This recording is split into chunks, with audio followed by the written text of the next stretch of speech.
संगीत। न्यूजीलैंड के खिलाफ पहले टेस्ट मुकाबले के चौथे दिन सरफराज खान और ऋषभ पंत ने उड़ाए न्यूजीलैंड की गेंदबाजों के पर कच्चे। टीम इंडिया की हुई मजबूत वापसी। नमस्कार दोस्तों, स्वागत है आपका एक बार फिर हमारे चैनल क्रिकेट स्टार में। दोस्तों, भारत और न्यूजीलैंड के बीच खेले जा रहे पहले टेस्ट मुकाबले के चौथे दिन टीम इंडिया की तरफ से ऋषभ पंत के शानदार 99 रन और सरफराज खान के तूफानी शतक के दम पर टीम इंडिया ने इस मुकाबले में वापसी कर ली। तो दोस्तों, हम आपको चौथे दिन के खेल का पूरा हाईलाइट तो बताएंगे, लेकिन आप भी ऋषभ पंत और सरफराज खान की दमदार बल्लेबाजी व भारतीय टीम की शानदार वापसी को देखकर खुश है तो इस वीडियो को दिल से एक लाइक करना बिल्कुल भी ना भूलें। इस वीडियो का लाइक टारगेट हमने रखा है मात्र 250 लाइक, तो जल्द से जल्द इस टारगेट को पूरा करें। और साथ ही दोस्तों, आप भी चैनल पर नए हैं तो चैनल को सब्सक्राइब करके बेल आइकन जरूर दबा लें। तो चलिए दोस्तों, जानते हैं इस बेहद ही शानदार मुकाबले के चौथे दिन का पूरा हाईलाइट शुरुआत से ही। तो दोस्तों, आज चौथे दिन का खेल शुरू हुआ तो टीम इंडिया की तरफ से मैदान पर उतरे सरफराज खान के साथ ऋषभ पंत। दोनों बल्लेबाजों से भारतीय टीम को उम्मीद थी, क्योंकि भारत अभी भी 125 रन पीछे थे। लेकिन आज की शुरुआत भी कमाल की हुई जब 51वां ओवर डालने आए विलियम रुक की गेंद पर शानदार तरीके से बेहतरीन चौके के साथ आगाज कर दिया। सरफराज खान ने जब अपर गट के जरिए गेंद को बाउंड्री लाइन के पार उन्होंने भेजा। इसके बाद 51 ओवर की 5वीं गेंद पर भी और की एक और गेंद को उन्होंने शानदार शॉट के जरिए बाउंड्री लाइन के पार भेज दिया, कवर व पॉइंट के बीच में से, और एक ही ओवर में 2 चौके जड़ दिए। वहीं पर इसके बाद 52 ओवर की 5वीं गेंद पर भी मैट हेनरी की एक और गेंद को सरफराज ने शानदार तरीके से चौके के लिए बाउंड्री लाइन के पार भेजा, तो एक गेंद उनके बल्ले का किनारा लेकर भी बाउंड्री लाइन के पार गई। वहीं पर ऋषभ पंत भी काफी देर से इंतजार कर रहे थे तो अपना पहला चौका 54वें ओवर की चौथी गेंद पर लगाया, जब उनके बल्ले से बड़ा शॉट देखने को मिला और गेंद को उन्होंने बाउंड्री लाइन के पार फेंक दिया। हालांकि यहां पर एक चांस जरूर क्रिएट हुआ था, लेकिन गेंद बाउंड्री लाइन के पार चली गई। वहीं पर इसके बाद दोस्तों, सरफराज खान ने 57वें ओवर की तीसरी गेंद पर एक शानदार चौके के साथ दमदार बल्लेबाजी करते हुए अपने टेस्ट करियर का पहला शानदार शतक जड़ दिया। बेहतरीन बल्लेबाजी करते हुए टीम इंडिया को तो मुश्किल स्थिति से उभरा आई, साथ ही 110 गेंदों पर शतकीय पारी खेलकर अपना पहला आक्रामक शतक जड़ दिया। टेस्ट क्रिकेट इतिहास का सरफराज खान ने और पंत के साथ मिलकर दमदार तरीके से टीम इंडिया के स्कोर को आगे बढ़ाया। शतक के बाद भी सरफराज का ये बल्ला रुका नहीं और 59वें ओवर की पहली गेंद पर उनके बल्ले से एक और शानदार चौका देखने को मिला। इस बार भी गेंद को बैकफुट से शानदार तरीके से पंच किया और डीप पॉइंट की तरफ चौके के लिए बाउंड्री लाइन के पार भेजा। इसी के साथ दोनों बल्लेबाजों के बीच शानदार 65 गेंदों पर 50 रनों की पार्टनरशिप पूरी हो गई। तो वहीं पर इसके बाद 61वां ओवर डालने आई टीम सावती के ओवर का सामना कर रहे थे ऋषभ पंत, जो कि काफी देर से साथ दे रहे थे सरफराज खान का, लेकिन इस गेंद पर उन्होंने भी बड़ा शॉट खेला और गेंद को सीधे down the ground side screen पर मार दिया और शानदार यहां पर ऋषभ पंत के बल्ले से देखने को मिला। इसके बाद इसी ओवर की आखिरी गेंद पर भी उन्होंने एक और शानदार शॉट खेला और इस बार भी गेंद को चौके के लिए बाउंड्री लाइन के पार भेज दिया कट के जरिए। इसके बाद तो दोस्तों, यहां पर ऋषभ पंत ने अपना आक्रामक खेल जारी रखा, लेकिन इसी बीच एक बेहतरीन चौका 64वें ओवर की 5वीं गेंद पर सरफराज खान के बल्ले से देखने को मिला, जब उन्होंने एजाज पटेल की गेंद को शानदार तरीके से फाइन लेग की तरफ चौके के लिए बाउंड्री लाइन के पार भेज दिया। इसके बाद एजाज पटेल जब 66वां ओवर डालने आए तो उनकी पहली गेंद का सामना कर रहे थे ऋषभ पंत, और ऋषभ पंत ने कूदकर गेंद को सीधे स्टैंड में डिपॉजिट कर दिया लंगन के ऊपर से और एक बेहतरीन यहां पर जड़ दिया एजाज पटेल की गेंद पर। तो वहीं पर इसी ओवर की तीसरी गेंद पर भी उनके बल्ले से एक और बड़ा शॉट देखने को मिला और इस बार भी गेंद को उन्होंने स्टैंड में डिपॉजिट करते हुए इस ओवर का दूसरा जड़ दिया। जबकि दोस्तों, इस ओवर में ऋषभ पंत का ये आक्रामक परफॉर्मेंस आखिरी गेंद तक भी जारी रहा, जहां पर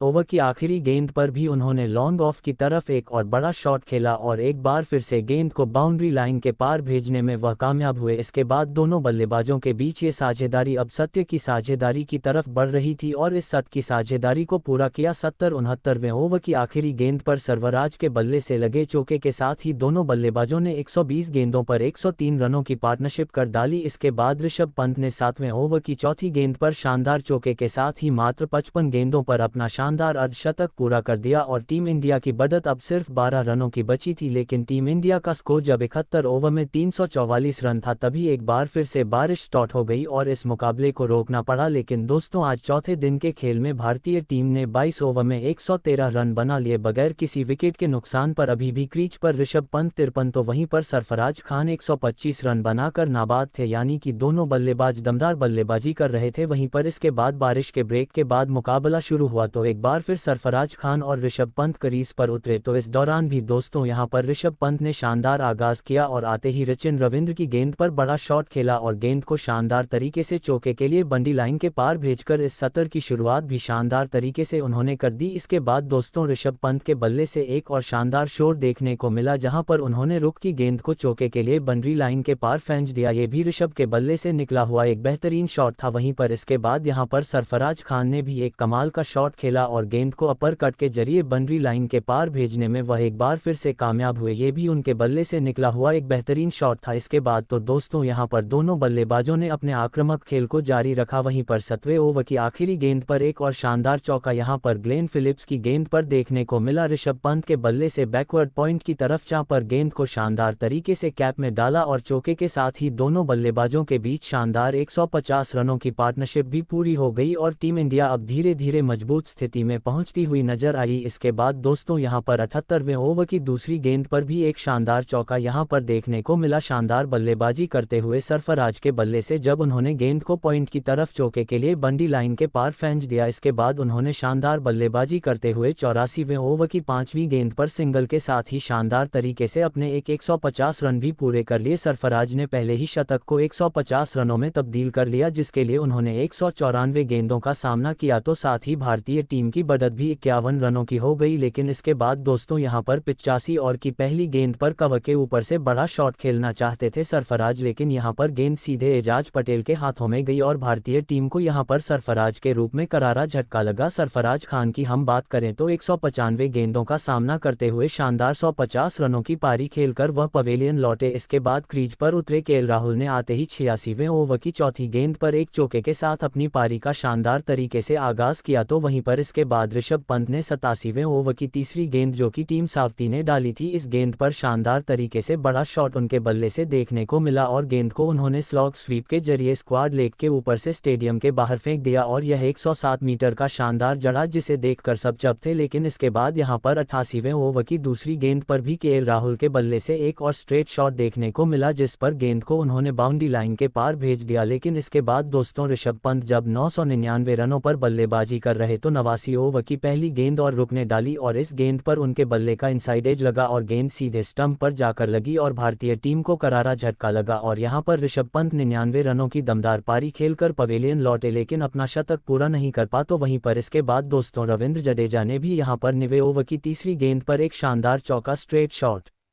खेलते हुए उन्होंने भी जड़ दिया। लेकिन 91वें ओवर की दूसरी गेंद पर ओक ने भारतीय टीम को केएल राहुल के रूप में एक और झटका दिया। विकेटकीपर ने शानदार कैच पकड़ा और केएल राहुल इस मुकाबले में भी कुछ खास नहीं कर पाए और एक बार फिर से निराश करके पवेलियन लौटे। उन्होंने 16 गेंदों पर 12 रन बनाए और इसी के साथ दोस्तों चाय काल का समय हो गया। चाय काल तक भारतीय टीम ने 438 रन बना। इस सत्र की हम बात